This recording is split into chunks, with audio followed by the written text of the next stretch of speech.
What is up, everyone? It's Quinn here, and in today's video, I'm going to be going through my Week 15 top 20 tight end rankings, helping you guys set your tight end position for the fantasy football playoffs. I've already gone through my running back, wide receiver, quarterback, and defense rankings, so check those out after this one if you haven't seen them. But let's just dive right into it here. Starting off in Tier 1, if we remember, this was a really rough start to the season for the tight end position. It has really kind of rebounded over, I guess, like the second half of the year. So Tier 1 still very, very strong. We're going to go with George Kittle going up against the Rams. He has put up 20 plus points in 6 out of 11 games. So he has been more likely to put up 20 plus than score under that. Week 14, big game, 6 for 151 and a touchdown. You look at their weapons, it's George Kittle, it's Juwan Jennings. Debo's been a non-factor. CMC, Ayuk obviously out at this point. So George Kittle, he is my tight end one. Had a really bad game in week 13. Just collectively, not a good game for the 49ers. Brock looked good last week. I think George Kittle's back in there as the tight end one option. My tight end two is going to be Brock Bowers going up against the Falcons. He is the tight end two in points per game on the season at 15.8. Maybe doesn't have the highest floor just based on the offense he's playing in, but even on a bad Raiders offense, he still managed to deliver some really nice ceiling games. And then my last tier one tight end is going to be Trey McBride, really kind of balling out over the last few weeks. In his last 3 games, he has put up 25.3, 21.6, and 14 PPR points. And in that 3-game span, he has commanded 41 total targets. So the dude has been a target hog, and he is producing on those opportunities. Still cannot catch a touchdown for the life of him, but the volume's been there, and he's going to be a nice fantasy play regardless. Now, moving into Tier 2, still some really, really strong options. My tight end 4 is going to be David Njoku going up against the Chiefs. And in games where Jameis Winston has come in and played meaningful snaps at quarterback, David Njoku is averaging 16.4 points per game. He has put up 17 or more points in 5 out of 7 of those. And in his last 2 games, he has been targeted 30 total times. So David Njoku's balling out. Jameis Winston is force-feeding him. Jameis is averaging like 43 pass attempts per game, so the volume is out there for these pass catchers, and David Njoku is taking advantage of it. And then my other Tier 2 tight end is going to be Jonnu Smith going up against the Texans, and this looked like it was going to be like a complete floor game from Jonnu Smith for the majority of the Week 14 matchup. Week 11 through 13, he was balling out, 28.1, 23.7, 21.3 points. Week 14, there was pretty much nothing out there. And then like end of the game, overtime, he ends up getting to 13.4, scoring a big touchdown. So Jonnu Smith totally saved his fantasy day. His numbers over the last 4 weeks have been insane. Like him as a top 5 option.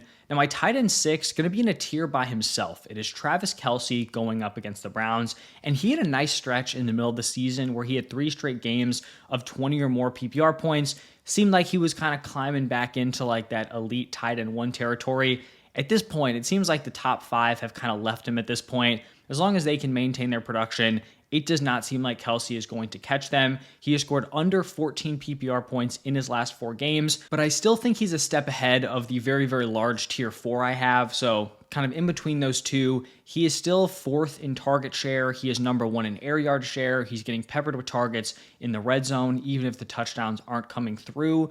So his role is really strong. It just seems like he's, kind of a regressed version of his prime. So he's my tight end 6, still playable if you drafted him. I doubt you have a better option. Mid-tier tight end 1 for me. Now moving into that very, very large tier 4, we're going to start off with Tucker Kraft going up against the Seahawks. And I think this tier is interesting because you're kind of picking your poison on what type of tight end you want to play. As you can see here, the first 3 guys I have, Tucker Kraft, Mark Andrews, Sam Laporta, I'm pretty much prioritizing touchdown upside. Some of these other dudes rank below them. Maybe they have a higher floor. They have more guaranteed volume, but it's not like they're smashing week to week. So if I can pick someone on a good offense who's going to get into the end zone, it's kind of like what you're going to have to choose between, right? So Tucker Kraft, he has scored 10 plus points in his last 3 games. He is number 2 in total touchdowns on a good offense. Think he's a nice mid-tier tight end 1 option. Then Mark Andrews also, making that touchdown play, 2nd in touchdowns, tied with Tucker Kraft, going up against the Giants. Ravens are number 1 in implied points.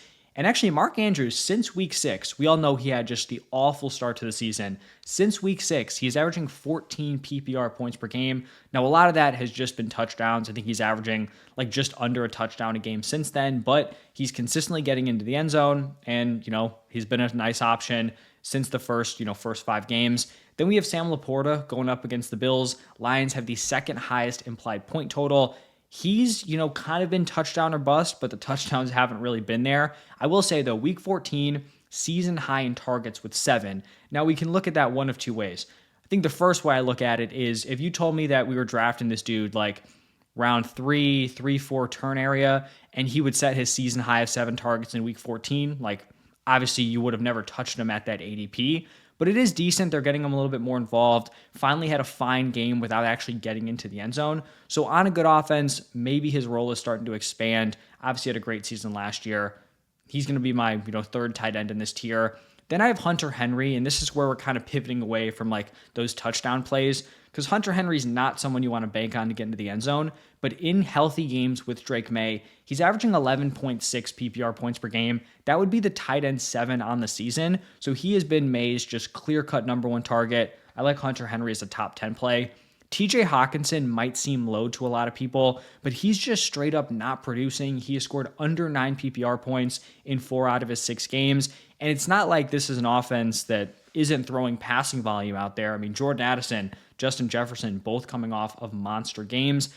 I think a lot of people, and this is something I talked about early on in the season, I wanted to like sell TJ Hawkinson, trade him off my team before he even came back from that injury, because I think a lot of people remember what he did last year, was in that tight end 1 overall race.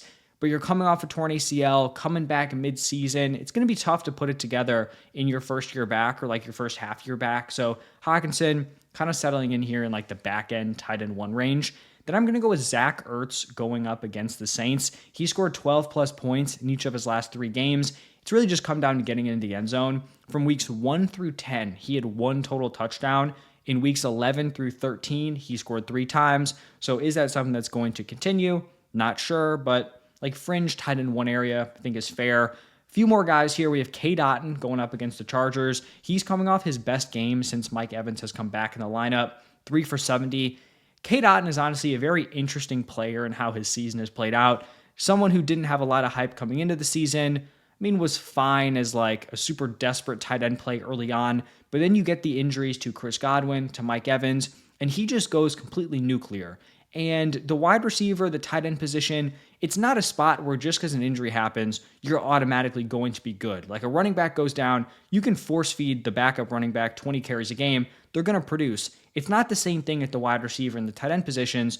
Targets are earned, not given. So when K. Dotton goes out there with no Godwin, no Evans, and has these monster games, it seems very odd that when just one of them is back in Mike Evans, and it's not like Evans has been going nuclear, that all of a sudden K. Dotton is just not producing at a high level. So I still think he could have a couple of good games left in him, but it's just been an odd situation because I think it breaks a lot of what, we've come to expect at this point. My second to last guy in this tier is going to be Evan Ingram going up against the Jets. In 4 games with Mack at quarterback, he's averaging 9 points per game, averaging 7.5 targets.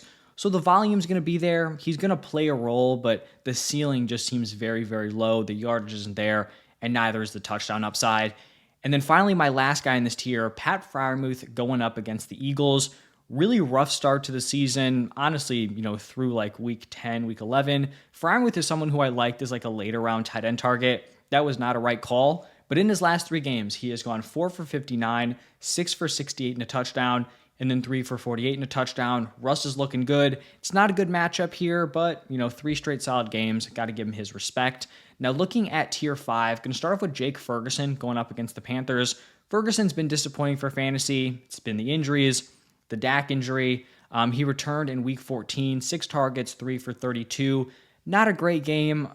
Panthers, the Cowboys could put up points in this spot. Jake Ferguson's, a proven tight end, had a decent year last year. You're just kind of hoping he can get enough volume on a somewhat sketchy offense. And then the other tier 5 tight end is going to be Dalton Kincaid going up against the Lions. There's no guarantee he plays this week. He's been missing time with a knee injury. Even when he has been healthy, the production has not been there. The hope here, though, is just he plays. He's going to be on a good offense. You're hoping he gets some sort of touchdown upside.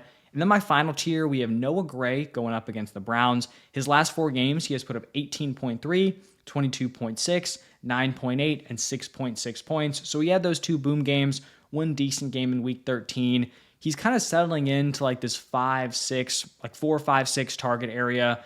So, like on this Chiefs offense, he's been more of a touchdown threat than Travis Kelce. At this point, we're getting really desperate. If you're starting these guys in the playoffs, I wouldn't feel great about it, but maybe it's a deep league. You've had injury issues, whatever it might be.